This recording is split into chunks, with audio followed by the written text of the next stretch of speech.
Good afternoon, everyone, and welcome to this session on Smashing the Electric Vehicle Transition, part of our Inspiration Theatre, which is sponsored by Salesforce. My name is Steve Ryers. I'll be chairing this session for the next 45 minutes. I'm Editor-in-Chief of AM. And over the course of this 45-minute period, we'll be looking at the opportunities presented by the 2030 roadmap to zero-emission new cars and vans. But we'll also look at some of the other transitional challenges that are facing your businesses. Now, together with the new electric technology comes a pressing need for customer engagement and advice.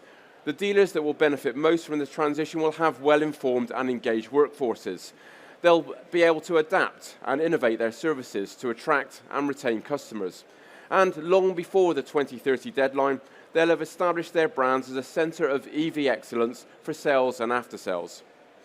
Our speaker for this session is Boston consulting partner Arturs Smilkstins, and after his 30-minute presentation, we'll be joined by Matthew Simpkins from our sponsor, Salesforce, for the questions.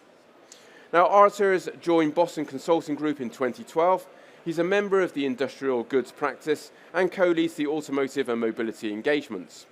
His focus within automotive and mobility includes OEMs, suppliers, retail dealers, and mobility providers. So, without further ado, please welcome Arturs. So, good afternoon. Can you hear me? All good? Thanks.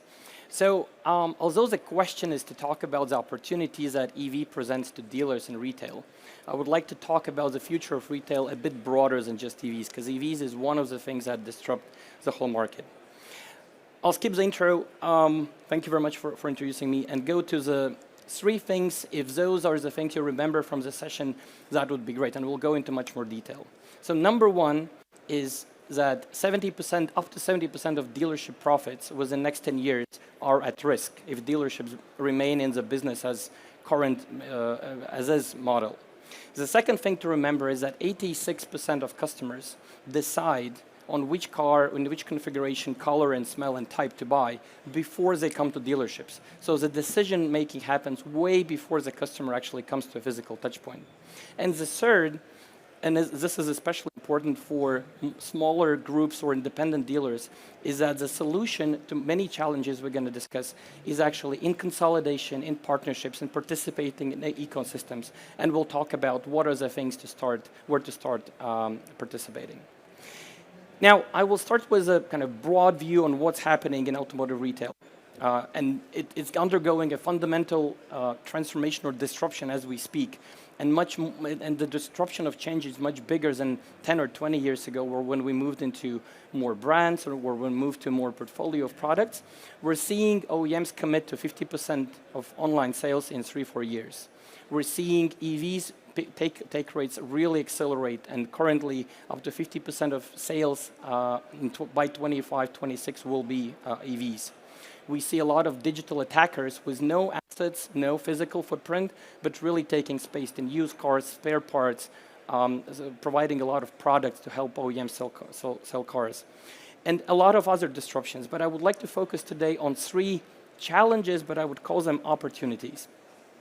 So challenge number one and opportunity number one is that your customer expects an absolutely seamless offline and online experience from you, from the whole industry. Because today, you go online, you start configuring your car, you press a button, you come to a dealer, something didn't work, you have to start from scratch. And if you map that journey and talk to the customer and map all the pain points, then on every single step, either price negotiation or picking up a car or changing delivery dates or changing configuration and many others, customers are experiencing a lot of pain points and are frustrated by the process today. So the opportunity number one is how do you participate in each of these elements, and be it a dealer visit, or be it some services and telematics, or be it how do you propose a price. But solving some of those pain points is something that customer really, really wants you to do. And a few OEMs, everyone is trying to figure that out, but a few have started that journey, and I think the success is limited today. But if you solve one or two pain points in the next 3-6 months, you'll see the loyalty, customer comeback rates increase much higher. So that's number one. Opportunity or challenge number two is there is a lot of data. Everyone talks about data, everyone talks about gathering data, selling data, processing data. What do you do with that data? Now, there are 3 different buckets of data. That's fine. But what's really important is to change from a mindset of selling a piece of metal once to a customer, getting some margin, and maybe hoping he comes back from some warranty services, into really a mindset of customer lifecycle management. Like, what is the value of a customer for you as a dealer, for you as an OEM, as a supplier, as a startup supporting those systems? And for OEMs, it's important, a lot of discussions we're having is how to move from, again, pushing a car out of the balance sheet of an OEM and looking at the life cycle value of a car. First life cycle warranty period, second life cycle, third life cycle, recycling, and how do you extract value from the whole thing, and how do you as an OEM with an ecosystem participate? So that's a second challenge, but also opportunity. And I encourage you to think about these 2 concepts as you develop your businesses. And third, more core to our today's discussion, is really the product we're selling is changing from, let's say, BMW 1, 2, 3, 4, 5, 6, 7, and then the sedans and the Tourons and etc., into EVs with simple product portfolio, simple lineups of 5 colors, 3 different trims, and 2 types of wheels, but running on a very different platform, on a very different powertrain. And the impact of that is, I mean, again, numbers we can argue, but roughly 25, 26, we'll see half of sales with different types of electric engines. But what's really important is that this shift significantly, this shift and previous to, but this shift fundamentally changes the P&L of a classical dealer. So this is a snapshot of a P&L in 2020. Again, this is a bit of modeling and a few assumptions. But by 2030, what we would assume, if a dealer doesn't change the business model, what would happen is from today's EBITDA, majority of income or profit that comes in, which is after sales, will not come in, because basically EVs, you have a fraction of after sales that needs to be done for that car. And also in terms of new used car sales, the margins will shrink, because OEMs with a simplified portfolio of EVs, every single one of them is exploring very different new direct sales models. With different successes, that's fine, but that will impact your P&L. So how to tackle that? And we'll discuss a few tactical actions you might take. But number one, there's definitely going to be a market area consolidation, a very different footprint, and I'll talk about that in a second. We'll need less physical touch points, but very different ones catered to different customer types. Second, the intrabrand competition and the whole price negotiation, VMEs, incentives, etc., the dynamics will change, because customer expects a fixed price, and he doesn't really want to engage in this negotiation. He wants it cheaper, of course, but if you look at other customer industries where you have a fixed price product, and then where they compete on technical details of a product, on the service, etc., customers much more happy than come and negotiate a price on a couple of £100 or a couple of £1,000. The third one definitely is there needs to be some cost reduction in how the dealerships are operated, and we'll talk about digitalization and a few levers you can apply. And fourth one, probably most important one, and we've put some conservative numbers here, but the new revenue pools and pools coming from selling services is, I would say, almost a lifeline. And the question is, which services, how do you develop them, how do you sell them, and how do you make sure customers come back to you, to independent, small, medium-sized dealers for those? And again, this is a snapshot, maybe too red or too green, but just to give an indication that staying still will not lead, well, has a significant burning platform for you guys. So now if we look into the future and kind of a rosy picture where how BCG views in our discussions with a lot of clients, how we view future of the sales. Number one, and this is the most critical, the customer is at the center of everything. And I don't want to sound like Tim Cook after every Apple presentation where he says customers at the center of what we do, but that's what should happen for automotive industry. It feels like sometimes OEMs feel like they're best engineering companies in the world. They produce the best hardware, and the customer basically needs to take it up. But that needs to transform into what customer wants and how to deliver that. And three buckets of change. One is on the physical footprint, and that even more will be accelerated by EVs, because less service, less variety of products. People decide on what to buy online, so that needs to change, and we'll talk how. Integrate the digital infrastructure. How do you share data between OEMs and customers and dealers and all the participants in the ecosystem to make sure you cater proactively for what customer needs? Remote diagnostics, remote proactive service offerings, and really do what they need in times they need, not when it's written by standard book of service procedures or etc. And third one, the setup of the retail and the organizations will be significantly restructured in terms of focus on digital capabilities, focus on, if you look at some of the new OEM work structures, and you look at top 10 positions, the classical legacy OEMs would have people from the industry. The new ones would have people from Netflixes and Amazons and all the consumer verticals with no automotive experience, but with a lot of knowledge of consumer. And it's almost funny, people who don't know automotive run some of the most, at least currently, successful new OEM companies. So I will propose, I think it's 7 actions to take. So action number 1, you should consider and take on your core business, on formats. So definitely the classical 3-4S dealership as we see it today will vanish. Vanish because customer wants a service when he wants it, and you have a cost pressure. So the variety of formats will move into flagship stores, into experience centers, after-sales factories, mobile service, mobile test points, etc. And I'm actually fishing for my new EV myself, but from professional experience, I'm going through all the motions of different test drives. And one of the brands really impressed me by having my kids actually entered a shopping mall, and we went into a showroom. There was one car, a lot of beautiful digital experience, and very well-trained people. They said, do you want some help? I'm like, no, don't sell me anything. I said, fine. So we wandered around, they took my kids, they played with them for 30 minutes, and when we left, she said, I'm your manager for life. If you need anything, you come to me.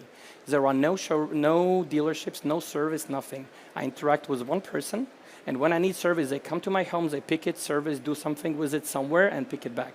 That's it. All I see is a front end, and my kids left that showroom saying, Daddy, no more Tesla, buy X car, because they were fans of Tesla a little bit. But again, the point is, think of in which region, with which OEMs you work, what kind of services and formats you would like to support, because it will move away from selling a new car and getting a bit of margin to this variety of services and a back end to support the agency models, the transition of OEMs into new sales models. So that's one. Second one, take a step into arena of disruptive players. So when we talk about disruption, again, if we put 2 axes on, apologies. If we take 2 axes, disruption of customer journey we talked in the beginning, and disruption of the value chain where you play.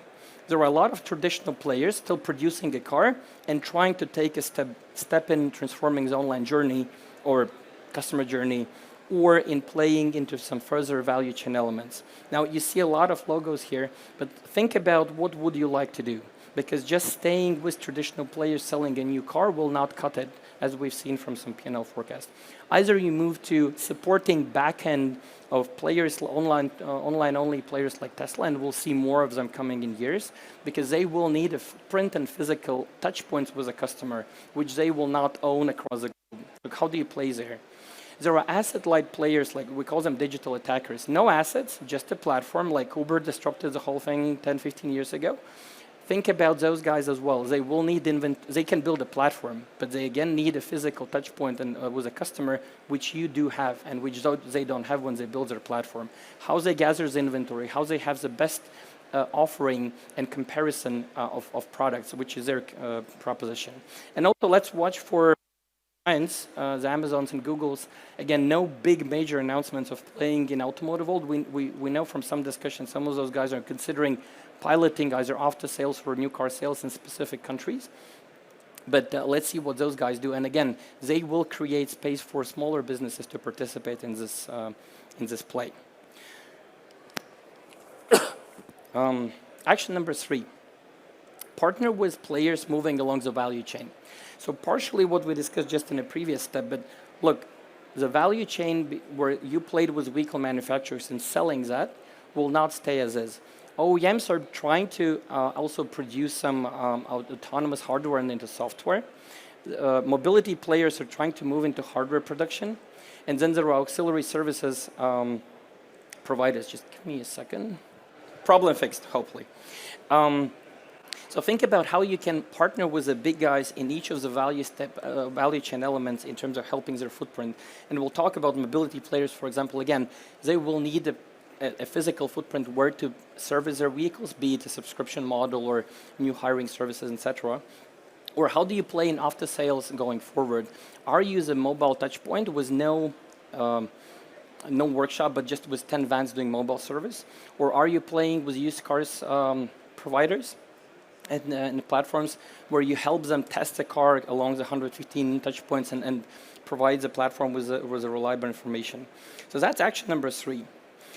Action number 4, on aftermarket specifically, and I think this is a big area being also disrupted because the life cycle of a car is being extended. OEMs are producing better cars. They have a longer life cycle. And OEMs are moving and trying either a second brand for spare parts to make it cheaper. And then there is this whole market of workshops and independent aftermarket to play in. So how do you use your throughput, your capacity, your workshops to play in this area and to provide the capacity maybe on franchise or within the aggregation of the platforms that are being built? So that's step number 4, action number 4. Action number 5, adjacent business models. A lot of money is now being poured into innovative mobility spaces. So you see green and gray. Gray would be the traditional kind of mobility plays. Green would be the new ones. But that's the front end, and a lot of companies are solving the front end of what to offer customer, how to price it, how to service it, how customer will get a package that will be very seamless. On the back end of it, we'll have the very same things of servicing cars where needed, when needed, to making sure that these providers have the best and the highest uptime of the vehicles possible. So again, how do you participate to support the economics of those providers? Uptiming their vehicles to maximum will be critical. And especially in commercial vehicle side and light commercial vehicles, this is a critical element. We've been trying to help some of the bigger OEMs in entering that market, which is extremely difficult for them to move because it's just not the mindset of how they think. And again, you're closer to the customer, you have all the knowledge, all the contacts, all the details and loyalties that you can bring in here. Action number 6 you can think about is in terms of financial services. Obviously, there are the usual classical products, but people are moving away from having your three-year lease into having things, either a subscription or some short-term rent or many different combinations. And again, you see both OEMs and classic automotive downstream players like yourself moving downstream. We'll see more of, I think, in the middle part, more action in that space. And question is, how do you participate? How do you become a provider of those services and pushing those services in your specific region and area? And last but not least, before I come to action number 7, just ask yourself a question. If a Google or Amazon, who we discussed in the beginning, would do automotive retail, what kind of questions with their capabilities they would be able to answer on the spot? For example, how many customers and usage hours did we have yesterday on a global level across all branches, all levels, all segments, etc., etc.? What exactly happened yesterday and how that tracks over our KPIs? What can we do to adjust and take some corrective measures? How many people visited our dealerships yesterday in London? What did they do? What was the outcome? How do we follow up? What do we need to do? How do we use all the different things, all the different tools we can to make sure we have a appropriate for customer follow-up, customized to what they would like to see from us? How often a potential customer configures a specific car and then tests it in a dealership? So how does the omni-channel thing really work in the end? And they would easily see the very clear cut between the end-to-end. I think Google even has this whole automotive-related product section where they very easily can connect the statistics and see and make decisions on that, etc. My point being towards dealerships, action number 7 to take tomorrow, and I think there are a couple of examples also here offering a few products, and Salesforce obviously is behind supporting some of these elements, is what are the initiatives and items you can do as a dealer to digitize your internal business. Because one thing on back end that will cut your costs, but on a front end that would really increase margin by not just by selling more or selling at a better price, but by making a customer a more personalized offer based on what he said in the visit, based on what he filled or with whom he compared you on the website. Second bucket is omni-channel integration. Again, looking at how your dealership integrates into the global tools and things that OEMs or the big distributors are building. Building a very transparent steering of pricing, because one of the things we see is that very frequently customer just hedges between different dealerships when they fight for a better price, and dealerships don't have the visibility. They can't hold one kind of position, and then everyone loses. Customers frustrated, dealerships lose money, and OEM sells a car at a lower price. So everyone, it's lose for everyone. So how to make sure real-time dealer reporting and tracking of those things so the industry offers the best service and not only place on price. And a few other elements. But I think this is very and quite easy to start with. If you pick one or two of these and think this year or maybe first half of next year, what would you do in your company to tackle some of these, introduce some of these tools in your business? And maybe you're doing that already. My point here is also to reinforce that we'll see much more products and much more traction on these coming in, as especially EVs are the cars built by design with a lot of data points, with a lot of connectivity that helps do these things going forward. So to wrap up and open for questions, I will just remind three things to take away from the session. One, the burning platform is here, and up to 70% of dealership profits are at risk if you remain in current business model. So question is, how would you mitigate? And I shared a few thoughts for inspiration on how could you do that. Second, 86% on our customer research, 86% of customers are making decisions just done, which is very difficult to change on what car, what configuration, what color, all the comparisons, what financing, the whole thing online before coming to a dealer. And question is, how do you engage earlier in the decision-making process to make sure you're part of the solution, you're part of the offering to customer, you're not just becoming this physical pickup point and then trying to upsell a little bit when you deliver a car. And third, although I said, some of the ideas are for small, medium-sized, small groups or independent dealers, but the trend will move into consolidation, because some of the things I described requires quite significant R&D, quite significant CapEx and investment, and make sure those tools are developed. So question is, where do you start in participating in some of the evolving ecosystems, in some of the evolving partnerships that are being built? How do you talk to OEMs more directly and maybe in a more assertive way, because they come to you with offerings, but honestly, a lot of the things OEMs develop are either late or not very customer friendly. So how do you be part of the solution building to achieve the success? And the question is where to start.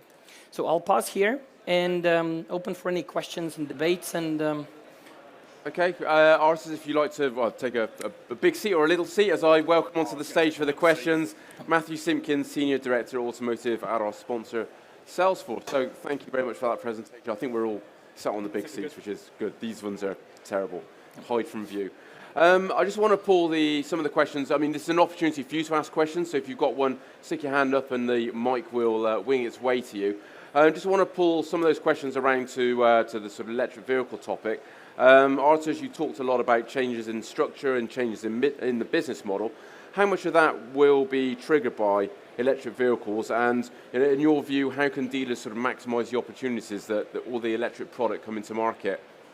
So you're asking the question which I was trying slightly to deviate from through the presentation.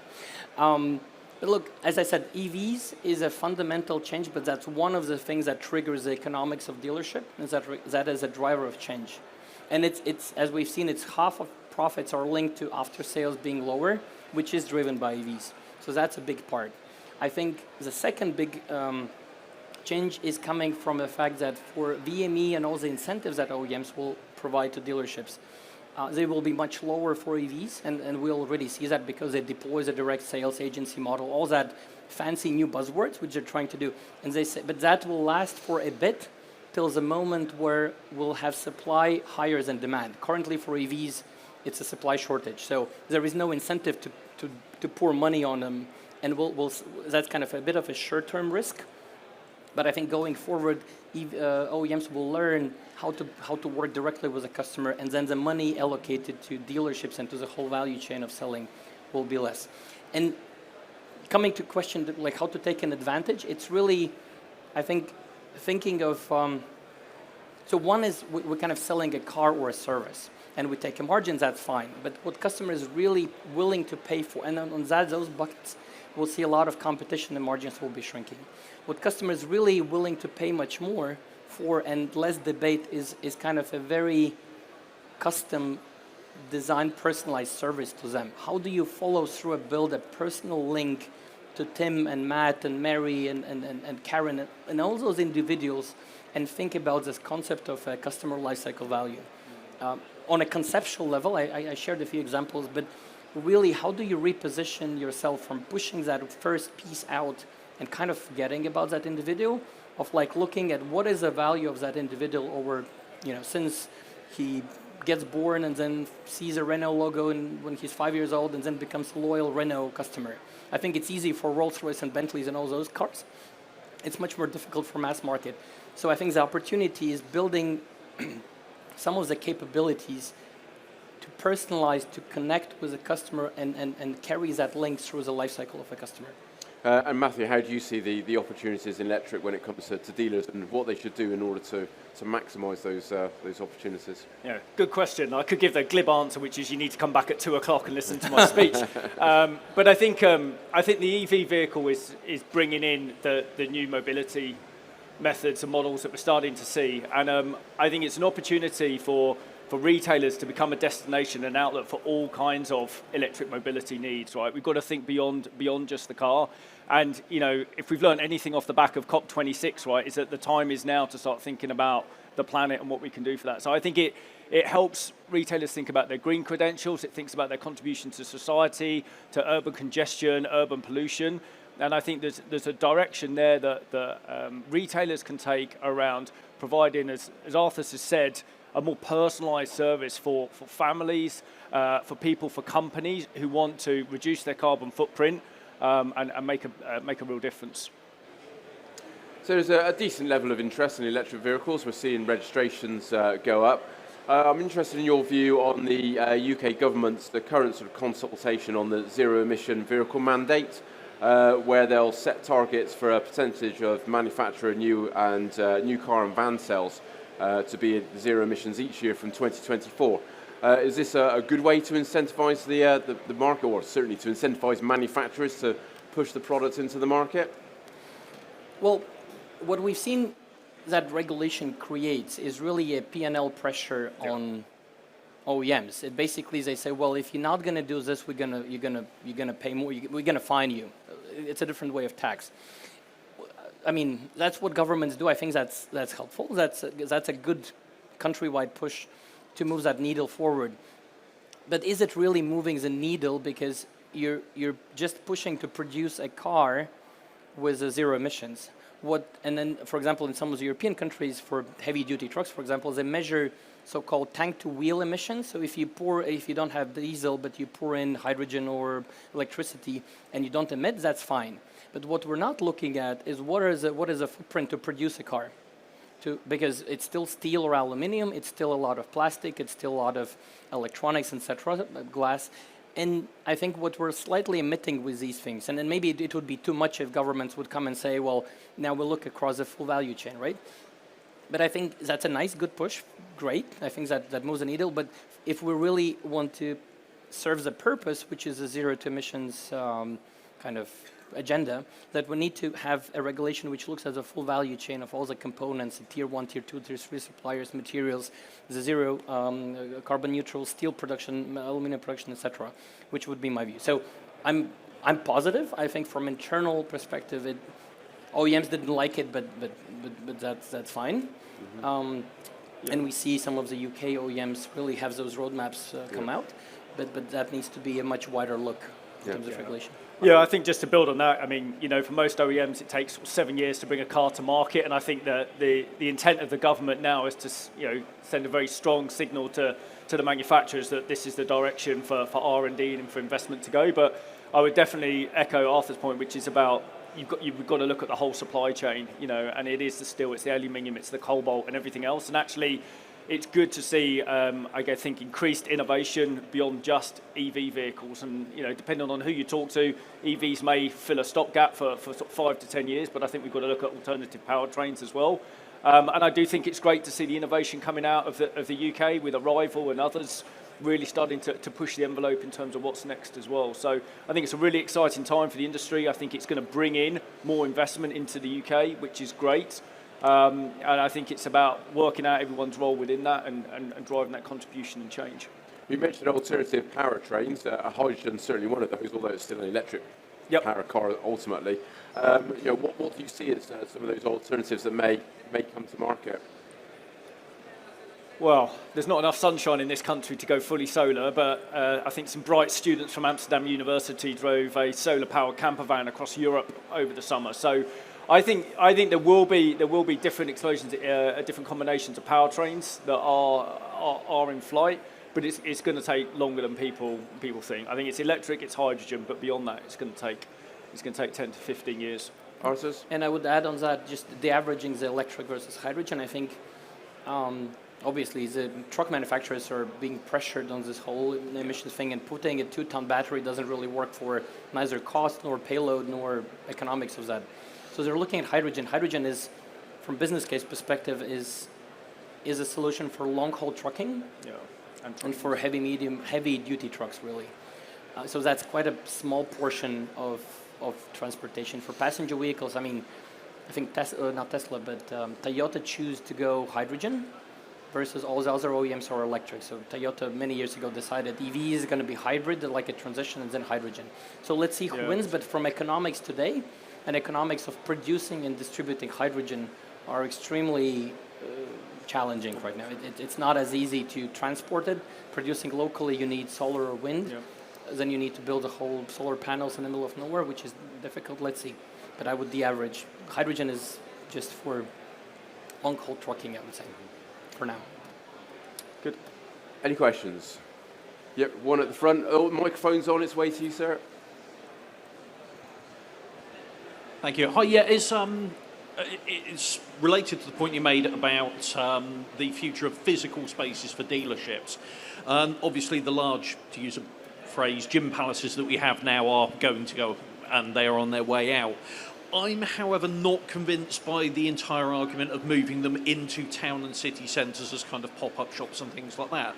And the main reason being the last 2 years with the pandemic has seen an acceleration of the death of city centres and town centres. Large cities, it will still work there, but once you get out into regional spaces and the smaller cities and the towns, they just don't really have functional town centres anymore. They don't exist, and I don't see people actually going to buy a car or a car buying experience into the town centre when they're not going there anyway. They're shopping on Amazon, they're doing click and collect deliveries and things like this.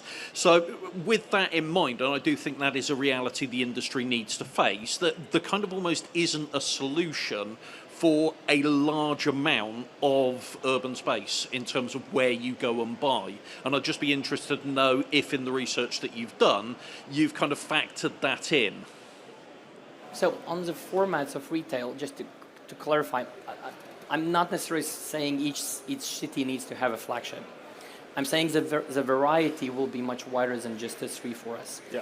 And I think what we're working with quite a few OEMs is taking, let's say, Germany, and thinking through what is the footprint for Germany we need, based on people, based on GDP, based on specific areas, based on income, based on which car, who owns, which age, etc., based on traffic, based on a lot of analytics. How many flagships you need in Germany? Which cities? Why? How many mobile vans you need to service the park you have, your forecasted sales, etc. How many test centers and how many stations, what kind of test centers, how many EVs, diesels, etc. you need. So thinking through that really from a top-down way, looking at what we want to achieve market share-wise, what kind of cars we're going to sell, what customers, how they will evolve, how many we're going to lose towards mobility and they will not own a car, and from that building, what is that optimal footprint?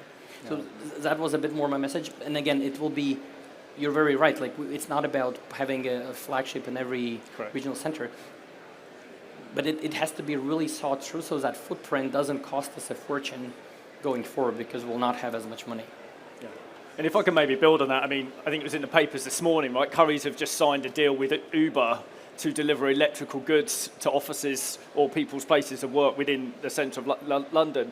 And it's not too far to stretch to say maybe for some of the mass brands, they may not have retail stores in the smaller towns and cities, but they might have storage depots for vehicles whereby a vehicle can then get delivered to a consumer's home for a test drive or for viewing experience. It doesn't make economic sense at the minute, right? But neither did Deliveroo when it started. But look at the trends, look outside of automotive, look at consumer behaviour, and I think that will influence, to your point, the retail format. The one thing I would say, and I will talk a bit about this later, is that the retail and the real estate footprint that retailers have got today, for me, it's still a massively untapped asset, and I think there's a lot that can be done in that space to develop alternative revenue streams. Okay. Any other questions from the floor? I'm interested, so manufacturers, certainly when it comes to electric vehicles, manufacturers are talking up the cost of ownership, certainly which comes from the service and maintenance side being much lower than for a conventional car. Clearly that has implications for dealers, businesses. So how do you see that impact on dealers' profitabilities of losing some of that after-sales revenue, and does that, would that spark a change in the business model? Yeah, so as I sort of was alluding to maybe in the beginning, we can discuss the range of that change and how do you model which country, etc. But that's definitely we're losing out, and it's servicing an annual service of an electrical vehicle is $200 to $300. Depends on the model.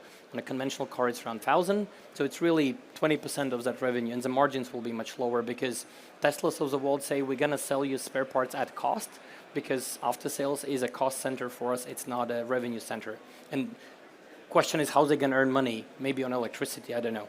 So that definitely has an impact. The opportunity is really to look at those new revenue pools, all the participating on all the different ecosystems and all the big players and aggregators who need physical footprints, who will not go out and invest, and how do you take a cut in selling their services or providing information and earn money on all the wide variety of the services you can do. And again, the palette is, there is no one cut answer. There's a lot of things to play in. How do you play, and what do you want to do with your specific big dealership, and how do you want to transition that? How do you want to use the space? Is a bit of a question mark. Mm-hmm, yeah, Matthew. Yeah, nothing more to add, I don't think, on that. Okay, great. Any further questions before we wrap up? Good, you're all satisfied. It's great to see. Okay, Matthew, what time are you back on?